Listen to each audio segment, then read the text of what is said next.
नमस्कार मित्रांनो, आपला नर्मदा परिक्रमेतला आजचा दुसरा दिवस. आज आपण पोहोचलो आहे नर्मदा मैयाची ज्यांना बहीण म्हणलं जातं अशा तापी मैयाच्या किनारी. या ठिकाणी 3 नद्यांचा संगम आहे.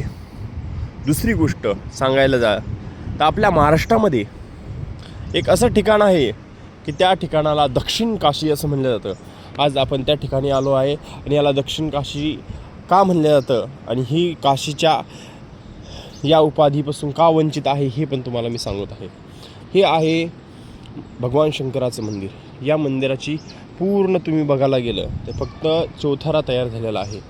या मंदिराचा जर बघायला गेलं तर कळस नाही आहे. एका 6 महिन्याच्या कालरात्रीमध्ये 1108 मंदिर बनवायचं होतं. फक्त हे एक मंदिर राहिलं आहे याची पूर्ण झालं नाही. म्हणून त्यामुळे या तीर्थक्षेत्राला काशीची उपाधी नाही आहे.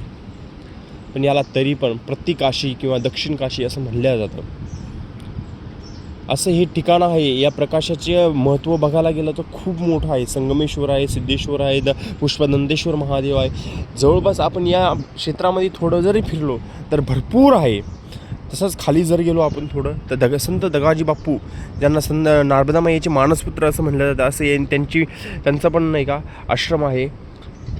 आपण तापी मैयाच्या किनाऱ्यावर बसून खूप आनंद घेतला आहे आज. कारण जी सिद्धेश्वराची खंडित राहिलेली सेवा आज या पुष्पदंतेश्वर महादेवाच्या चरणी आपली अर्पण झाली आहे. कारण आज त्यांच्या चरणी आपल्याला सेवा करायला मिळाली आहे. नर्मदे हर, नर्मदे हर, नर्मदे हर.